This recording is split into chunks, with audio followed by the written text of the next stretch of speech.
Hello friends, দেব coaching সেন্টারে সবাইকে স্বাগত।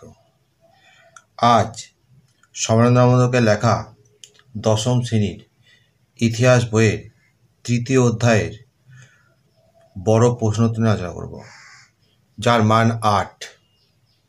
দেখো, আজকের প্রশ্ন 1 নম্বর, 1831 থেকে 32 খ্রিস্টাব্দে চুয়ার বিদ্রোহের কারণ ও ফলাফল আলোচনা করো। এর উত্তরে সূচনা বলে পয়েন্ট দেবে, লিখবে চুয়ার কথার অর্থ হলো উপজাতি কৃষক সম্প্রদায়। চুয়ার বলতে বাঁকুড়া, মেদিনীপুর, ধলভূম ও মানভূমের ভূমিজ অর্থাৎ কৃষিজ আদিম অধিবাসীদেরকেই বোঝানো হয়ে থাকে।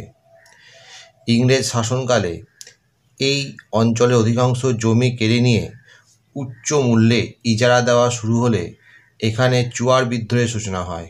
চুয়ার বিদ্রোহের কারণ 1 নম্বর পয়েন্টে লিখবে উচ্চ হারে খাজনা ধার্য। চুয়ার সম্প্রদায়ের মানুষরা বিনা খাজনায় জমি ভোগ করত, কিন্তু কোম্পানি তাদের এই অধিকার খর্ব করলে তারা বিদ্রোহী হয়ে ওঠে। 2 নম্বর পয়েন্টে লিখবে জীবিকার সমস্যা। ব্রিটিশ কোম্পানি চুয়ারদের অধিকাংশ জমি কেড়ে নিলে চুয়ার সম্প্রদায়ের মানুষরা জীবন জীবিকার সমস্যায় ভোগে। নেক্সট 3 নম্বরে জমিদারদের অসন্তোষ। উচ্চ হারে কর ধার্য করলে অনেক জমিদার তাদের জমিদারি হারায়, ফলে জমিদাররাও চুয়ারদের সাথে মিলিত হয়ে বিদ্রোহের পথে পা বাড়ায়। 4 নম্বর অতিরিক্ত নির্যাতন। কোম্পানির কর্মচারীরা চুয়ার সম্প্রদায়ের মানুষের ওপর যে কঠোর অত্যাচার চালাতো তা ছিল চুয়ার বিদ্রোহের অপর একটি কারণ। পরের পয়েন্টে লিখবে বিদ্রোহের সূচনা। উপরিউক্ত কারণে চুয়ার সম্প্রদায়ের ক্ষোভের বহিঃপ্রকাশ ঘটান ধলভূমের জমিদার জগন্নাথ ধল। 1768 খ্রিস্টাব্দে চুয়ারদের ঐক্যবদ্ধ বিদ্রোহের মাধ্যমে 1798 থেকে 99 খ্রিস্টাব্দে দ্বিতীয় পর্বে চুয়াররা আবার বিদ্রোহী ওঠে দুর্জং সিংয়ের নেতৃত্বে। চুয়ার বিদ্রোহের ফলাফল 1 নম্বর চাষের জমি ফেরত। এই বিদ্রোহের চাপে পড়ে কোম্পানি চুয়ারদের জমি ফেরত দিতে বাধ্য হয়। ঐক্যবদ্ধতা। এই বিদ্রোহে জমিদার ও কৃষকদের ঐক্যবদ্ধ রূপ লক্ষ্য করা যায়, যা বিদ্রোহের জন্য সম্ভব হয়েছিল। নেক্সট 3 নম্বর রাজস্বের পরিমাণ হ্রাস। চুয়ার বিদ্রোহের চাপে পড়ে কোম্পানি বাধ্য হয়েছিল রাজস্বের পরিমাণ কমিয়ে দিতে। 4 নম্বর পৃথক জঙ্গলমহল গঠন। চুয়ার বিদ্রোহের ফলে কোম্পানি বাধ্য হয়ে চুয়ারদের বসতি অঞ্চল নিয়ে পৃথক জঙ্গলমহল গঠন করেছিল। তারপর নেক্সট প্রশ্ন 1855 থেকে 56 খ্রিস্টাব্দের সাঁওতাল বিদ্রোহের কারণ, ফলাফল ও চরিত্র সম্পর্কে যা জানো লেখো। এর উত্তরে ভূমিকা বলে পয়েন্ট দেবে, লিখবে সাঁওতালরা কঠোর পরিশ্রমী, শান্তিপ্রিয় ও সরল প্রকৃতির এক কৃষিজীবী আদিবাসী সম্প্রদায়। বাঁকুড়া, মেদিনীপুর, বীরভূম, মানভূম, ছোটনাগপুর ও পালামৌ অঞ্চলে গভীর বনভূমিতে তারা বসবাস করত এবং কঠিন পরিশ্রমের মাধ্যমে সেখানে কৃষিকাজ করত। চিরস্থায়ী বন্দোবস্ত প্রবর্তিত হলে এই অঞ্চল কোম্পানির রাজস্বের অধীনে আসে। এই পর্যন্ত লিখবে। এরপর পয়েন্ট দেবে বিদ্রোহের কারণ। এই অঞ্চলে তারা জমিদার ও সরকারি কর্মচারীর অত্যাচারের হাত থেকে রেহাই পাননি। নানাভাবে জমিদার ও সরকার সরল প্রাণ দরিদ্র সাঁওতালদের শোষণ করতে শুরু করে। 1 নম্বর সাঁওতালরা কঠোর পরিশ্রমের মাধ্যমে জঙ্গলাকীর্ণ পাথুরে জমিকে আবাদি জমিতে পরিণত করেছিল, কিন্তু নতুন ভূমি ব্যবস্থায় সেই জমির ওপর খাজনা ধার্য করা হয়। খাজনার হার উত্তরোত্তর বৃদ্ধি পাওয়ার পর তাদের মধ্যে তীব্র ক্ষোভের সঞ্চার হয়। 2 নম্বরে লিখবে নতুন ভূমি রাজস্ব বন্দোবস্ত নগদ অর্থে মেটানো হতো, তাই তারা মহাজনদের কাছে ফসল বিক্রি করে নগদ টাকা সংগ্রহ করত। দেশীয় মহাজনরা তাদের ঋণ দিত এবং অন্যায়ভাবে বেশি সুদ আদায় করত। সুদের হার ছিল 50 থেকে 500%। একবার সুদ নিলে ঋণের জাল থেকে বেরিয়ে আসা তাদের পক্ষে সম্ভব হতো না। ঋণের দায়ে তাকে চাষের বলদ, জমির ফসল, জমি বিক্রি করতে হতো, এমনকি নিজেকেও তাদের দাসে পরিণত করতে হতো।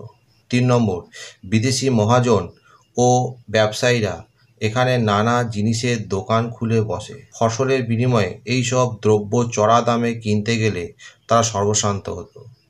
দোকানদাররা ভুয়ো বাটখারা মালপত্র কেনাবেচা করে তাদের ঠকাতো। 4 নম্বর, লর্ড ডালহৌসির আমলে রাজমহল, রামপুরহাট, ভাগলপুর, সাহেবগঞ্জ প্রভৃতি অঞ্চলে রেলপথ সম্প্রসারণের কাজ শুরু হলে ওইসব অঞ্চলে রেলের ইংরেজ কর্মচারী ও ঠিকাদারদের আবির্ভাব হয়। তারা সাঁওতালদের নামমাত্র মজুরিতে শ্রমিক হিসাবে নিয়োগ করত। এছাড়া তারা জোর করে সাঁওতালদের হাঁস, মুরগি, ছাগল কেড়ে নিত। এমনকি সাঁওতাল মেয়েদের সম্মানে হাত দিতেও কুণ্ঠা বোধ করতো না। 5 নম্বর, সাঁওতালরা এতদিন তাদের নিজস্ব আইন দ্বারা শাসিত হয়ে আসছিল, কিন্তু বাংলায় ছোটলাট ফ্রেডারিক হ্যালিডের নির্দেশে তাদের ব্রিটিশ দেওয়ানি ও ফৌজদারি আইনের অধীনে আনা হয়।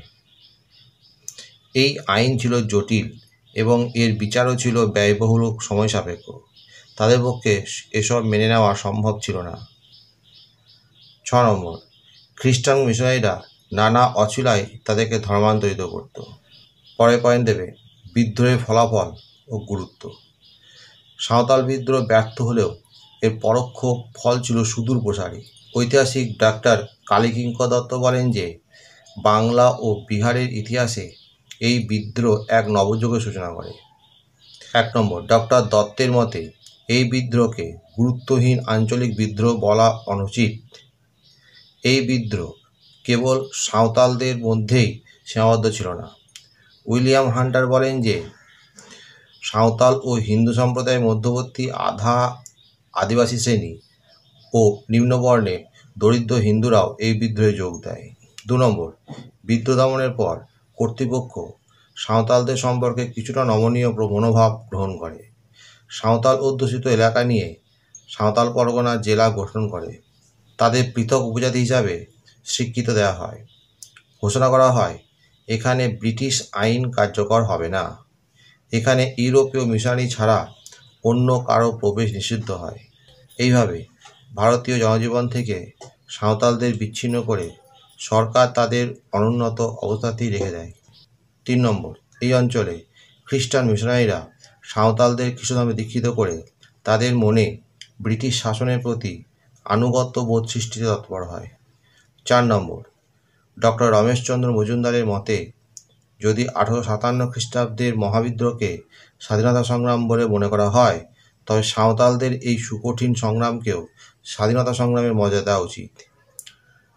সুপ্রকাশ রায় বলেন এই বিদ্রোহ সমগ্র ভারতবর্ষের ইংরেজ শাসনের ভিত্তিমূল পর্যন্ত কাঁপিয়ে দিয়েছিল এবং ইহা ছিল ভারতের যুগান্তকারী মহাবিদ্রোহের অগ্রদূত স্বরূপ। এর পরে পয়েন্ট দেবে বিদ্রোহের চরিত্র। সাঁওতাল বিদ্রোহ মূলত ছিল কৃষক বিদ্রোহ। এই বিদ্রোহ কেবল একটি উপজাতি বিদ্রোহই নয়, এটি ছিল ইংরেজ সাম্রাজ্যবাদের বিরুদ্ধে দরিদ্র কৃষক ও শ্রমজীবীদের সংঘবদ্ধ প্রতিবাদও। সাঁওতালদের সঙ্গে স্থানীয় কুমোর, তেলি, কামার, গোয়ালা, মুসলিম, তাঁতি, চামার, ডোম প্রভৃতি সম্প্রদায় ও পেশায় মানুষও এই বিদ্রোহে যোগ দিয়েছিল। অধ্যাপক নরহরি কবিরাজের মতে এই বিদ্রোহ হয়ে উঠেছিল সকল সম্প্রদায়ের দরিদ্র মানুষের মুক্তিযুদ্ধ। সাঁওতাল যুবকরা এই বিদ্রোহের মূল শক্তি হলেও কিশোর, বৃদ্ধ ও নারীরাও এই বিদ্রোহে সক্রিয় ভূমিকা নেয়। সাঁওতাল নারীরা সন্তান কোলে নিয়ে কারাবরণ করে। এই বিদ্রোহ শুধু জমিদার ও মহাজন বিরোধী ছিল না, তা স্পষ্টই ছিল ব্রিটিশ বিরোধী। বন্ধুরা, এখানেই শেষ করছি। পরবর্তী ভিডিওতে আবার দেখা হবে। ভিডিওটি ভালো লাগলে অবশ্যই লাইক, কমেন্ট, শেয়ার করবে।